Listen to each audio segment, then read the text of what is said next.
ये कहानी अदील की है, जो गवर्नमेंट कॉलेज का तालिब इल्म था। कॉलेज का माहौल परसकूं था। अदील अपनी वॉच ढूंढ रहा था। वॉच तलाश करते करते वो लाइब्रेरी सेक्शन की तरफ जा रहा था, जहां उसने देखा लाइब्रेरी का सन्नाटा, रिस्ट्रिक्टेड सेक्शन। शाम के धुंधलके में कैंपस पर पीपल के पत्ते हिल रहे थे। पुराने ब्लॉक के कोने में एक इमारत थी, लाइब्रेरी। मट्टियाले पत्थर, लकड़ी के ऊंचे दरोदीवार और जंग आलूद लोहे की सीढ़ियां। दरवाजा आज आधा खुला था। अंदर से बोसीदा कागजों और सेलन की मिलीजुली खुशबू आ रही थी।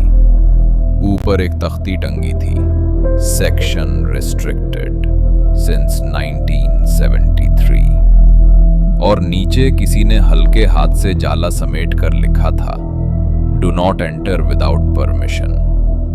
अदील, तीसरे साल का तालिब इल्म, नजरियात और इमारतों की तारीख पर फिदा, दरवाजे की दर्ज से देखता रहा। अंदर खाली कुर्सी खुद ब खुद हिलती महसूस हुई, जैसे कोई अभी उठा हो।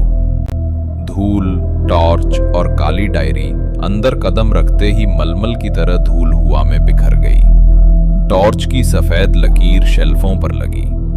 लकड़ी की मेज पर एक डायरी रखी थी, सियाह, चमड़े की, जैसे किसी पुराने रस्मो रिवाज के मोहर।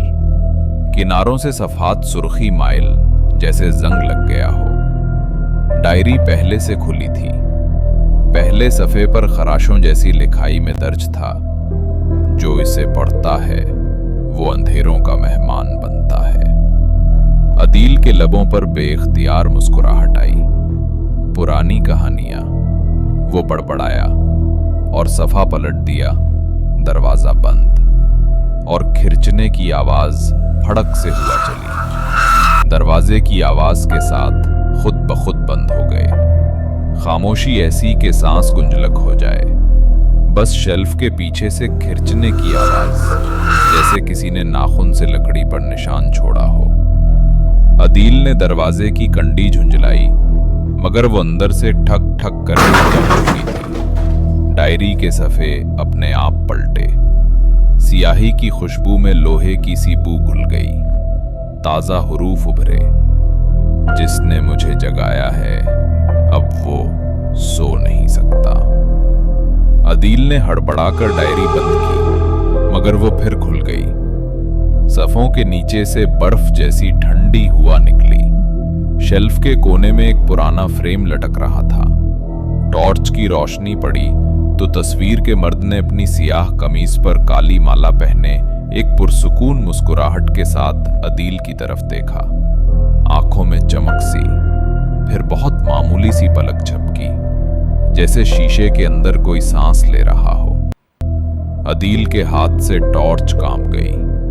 कमरे की फजा में धीमी सरगोशियां गूंजी।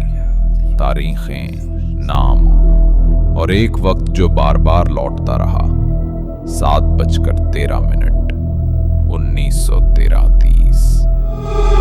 डायरी के आखिरी हिस्से में एक एंट्री उभरी, बंदिश मुकम्मल। एक मेहमान जाए तो दूसरा आए।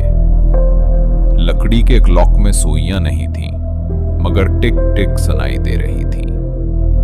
अगली सुबह जब गॉर्ड्स ने एहतियात से दरवाजा खोला, अंदर कोई न था। बस मेज पर एक सफ़ा रखा था, ताज़ा सियाही में धीमी चमक के साथ, जिस पे लिखा था, वक्त फिर लौट कर आएगा। खबरें फैलीं। किसी ने कहा अदील भाग गया, किसी ने कहा साया ले गया। 2 हफ्ते बाद नई तालिबा सारा आई। उसे पुरानी जगहों, भूली तस्वीरों और किताबों का शौक था। एक दिन वही दरवाजा फिर आहिस्ता सा खुला मुला।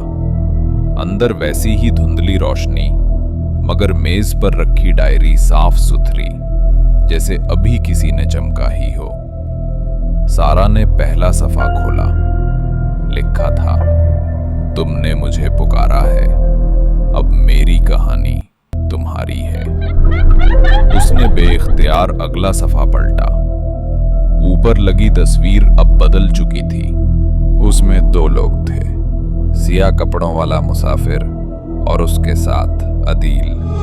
आंखों में वही हल्की सी खतरनाक रोशनी। सारा ने डायरी में एक और सत्र देखी, मिटते उभरते लफ्ज। ये किताब खुलती है मगर बंद कोई दूसरा करता है। एक मेहमान आजाद जब दूसरा कैद। उसने चूक कर तस्वीर को देखा। शीशे के पीछे कहीं अंदर से किसक सी महसूस हुई, जैसे अदील ने आहस्तगी से कहा हो, उच्ची आवाज में ना पढ़ना। रोशनी एक लम्हे को धुंधला कर जल बुझ गई। शेल्फों के बीच अंधेरा गाढ़ा होने लगा। सफ़े खुद ब खुद पलटे। आखिरी वरक पर खूने शफक जैसी सियाही में लिखा उभर आया, कदीम किताब खुली तो सिर्फ एक बार थी, बंद कब हुई किसी ने नहीं देखा। सारा ने सांस रोकते हुए डायरी बंद की। कमरे में खामोशी और दूर कहीं वही खिरचने की आवाज, जैसे कोई बाहर निकलने के लिए रास्ता ढूंढ रहा हो। इसके बाद सारा खा गई, किसी को नहीं पता। ये लाइब्रेरी आज भी मौजूद है और आज भी रिस्ट्रिक्टेड एरिया कहलाता है।